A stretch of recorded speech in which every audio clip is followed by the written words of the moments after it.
Good morning बच्चों। आज हम पुस्तक हिंदी से पाठ 18 कसौटी पढ़ेंगे और समझेंगे। इस पाठ के माध्यम से यह बताया गया है कि कसौटी किसी भी चीज़ की हो उस पर खरा उतरना व्यक्ति के लिए क्या होता है, आवश्यक होता है। तो देखते हैं किस कसौटी पे कौन खरा उतरता है। श्रीमती विद्यावती कौशल का छोटा लड़का है फालू। यह कोई उसका नाम नहीं है, नाम तो है अशोक और कहते हैं उसे फालू। तो यह हुआ उसका क्या हुआ, फालू उपनाम। अवस्था उसकी 5 वर्ष की है। वह अकेला ही है, बहुत कुछ है। बालक भी है, बूढ़ा सलाहकार भी है, तरुण सेवक भी है। वह बालक अजीब है। अंधेरी रात में 2 बजे उसे गहरी नींद से जगाकर कहिए कि तबीयत खराब है बेटा, तो तुरंत कहेगा कि डॉक्टर को बुला लाऊं और वह चलने को तैयार दिखाई देगा। क्या यह बालक का उत्साह ही है? वह उस अंधेरी रात में अपने घर से दूर डॉक्टर के बंगले पर चला जाएगा और उसे जगाकर पूरी बात समझाकर ले आएगा। 1948 की बात है। मसूरी में हम तीनों घूमने चले। बसंत सिनेमा के पास ही है बच्चों का खेल घर। क्या देखता हूँ, एक नौकर किसी धनी परिवार के 2 बालकों को लिए खड़ा है। बालक 8-10 वर्ष के, स्वस्थ, मोटे ताजे। नौकर उनसे कह रहा है, जाओ बे, खेल घर में झूलो खेलो। वे नहीं जाते, खेलने के लिए घर से आए हैं। नौकर उन्हें उकसा रहा है। सामने ही उनके छोटे छोटे बालक खेल किलक रहे हैं, फिर उनमें झिझक क्यों है?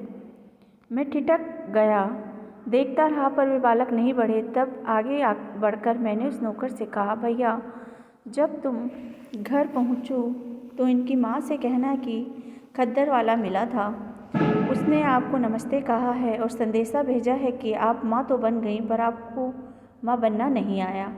अभी तक देश गुलाम था तो निभ गई, पर अब तो देश स्वतंत्र है। नौकर की आंखों में गर्मी गई। क्यों आप ऐसी बात कहते हैं? अरे भाई, वे समझदार माँ होती तो उनके बच्चे इतने डरपोक न होते कि खेलघर में जाते हुए घबराते।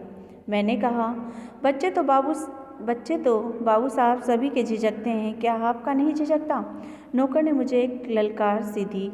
मैंने फालू की तरफ देखा। वह खेलघर को ताक रहा था। बढ़ावा देते हुए मैंने कहा, फालू, हम घूमने जा रहे हैं, तू जा झूल खेल, हम लौटते समय रात में तुझे ले लेंगे। सुनते ही फालू दौड़ गया और लंबे तख्ते पर उछल कर जा चढ़ा। नौकर झेपा सा कि हम चले। फालू जी किलकारी दूर तक हमें सुनाई देती रही। खेलघर 9 बजे बंद होता है, उससे पहले हमें लौटना था, पर कोई मिल गया।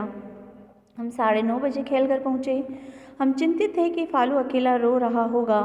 आज शाम में आकर बड़ी भूल की, पर देखते हैं कि फालू वहाँ अकेला खड़ा है। हमें देखते ही वह खिलखिलाकर दौड़ा और लिपट गया।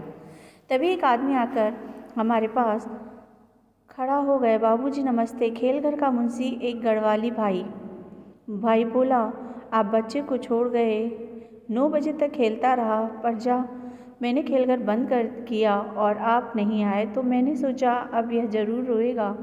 आपकी बातें मैंने सुनी थी, इसलिए इसे बताए बिना मैं छिप कर बैठ गया कि देखूं अब भी घबराता है या नहीं। यह नहीं घबराया और खेलता रहा। सचमुच बाबूजी, यह तो शेर का बच्चा है। मुंशी उसे घुमाकर चुमकार कर चला तो विद्या जी उसे कुछ देने को हुई, पर मैंने इशारे से उन्हें रोका और बाद में कहा, यही उसकी सद्भावना का अपमान है कि हम उसे पैसों से तोलें। कहने से तो बहुत बालक काम करते हैं, पर फालू बिना कहे काम करता है। संध्या हुई कि छोटी बाल्टी उसने उठाई, नल से पानी भरा और ऊपर की छत ठंडी की। 3-4 बिस्तर धीरे धीरे ऊपर पहुंचाया। बाजार से दूध वगैरह ही नहीं लाता, राशन भी लाता है, और मुसीबत यह है कि उससे काम न लो तो रोता है, लड़ता है, रूठ जाता है। फालू के एक और भाई है, उससे बड़ा। वह अक्सर अपने नाना के घर रहता है। परीक्षाएं निपटी तो उसका यह भाई कुछ दिन के लिए यहाँ आ गया। अब ये 2 और जगह 1। कोई 5-6 दिन बाद एक दिन मैं उनके घर खाना खाने बैठा तो पानी नहीं, मेरे भीतर एक खराश सी हुई। यह क्यों? फालू तो भोजन की चर्चा होते ही नल पर पहुँच जाता है और एक बाल्टी पानी निकाल कर तब लोटा भरता है। उसे लाते लाते कहता है, बर्फ़ माफ़िक, बर्फ़ के माफ़िक। आज वह कैसे भूल गया, शायद भाई के साथ खेलने लगा है। पुकारा, फालू पानी लाना बेटा, पर पानी नहीं आया। क्या बात है? फिर पुकारा, अरे पानी नहीं लाया।